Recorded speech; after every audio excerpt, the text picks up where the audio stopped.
Assalamu alaikum warahmatullahi ta'ala wabarakatuh. Halkan waxaa idinka soo gudbinaynaa kulan qiime iyo qaaya leh oo ay ku qaateen magaalada Garissa MPga magaalada Garissa Aadan Barre Ducaale iyo waliba Bosnia United teamka ka soo baxa waa Bari State. Ku soo dhawaada wararkaas oo faahfaahsan.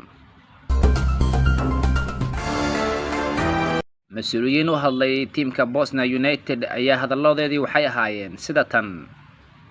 Irisow ilaahay waxaan leenahay cimri dheer cibaado bismillah siiyo maxaa yeelay waa ninkan garab qabtay oo tournament noo dhigtay haddana maanta meesha waan ku faraxsanahay maadaama meeshimo Aadan Barre Ducaale aan la joogno maxaa yeelay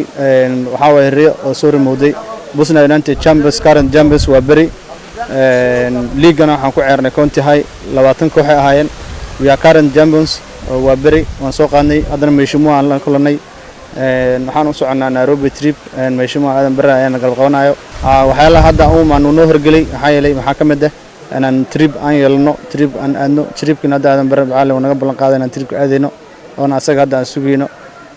uuna ku mahadsan yahay aad iyo aad waan habahayn waqti walbana u baahannahay mar walba hal mar ma aha waqti badan waan jeclaynaa asaga la kulanno ana magacayga waxaa la Cabdiraxmaan Irisow waxaan ahay waa Bari Sport Director current now marka Bosnia League waa Bari ka socday Bosnia ku guuleysatay ayakana current champion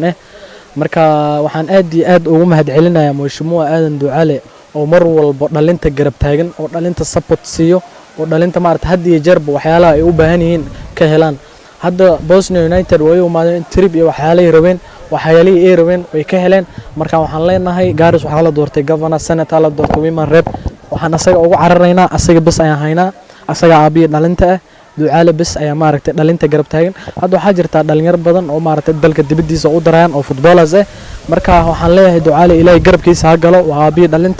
dhalinta hadii jeer asaga ma garab taagan cawashadooda asaga uma haya marka waxaan leeyahay aad iyo aad buu u mahadsanyahay maadaama uu maaragtay cawashadeen iyo wixii ay u imaadeen kooxdii ay ka heleen waxaan leeyahay Ducaale ilaahay ha ku maaragtay ha ku barakeeyo alxamdulillah horta guusha waan gaarnay waa Bari champions ayaan nahay currently marka horena oo soconaya rabnaa maanta waxaan soo booqanay gurigii mudane Aadan Barre gurigiisa waxaana ka codsanay inuu trip inoo qaado alxamdulillah waxaana uu hirgelay tripka alxamdulillah inaan insha Allah suuna ballan qaaday insha Allah kullu meesha la diiflay lodgeki iyo cuntadii ku daasaa korkiisa marka uu ku maasay Mheshimiwa Aadan Barre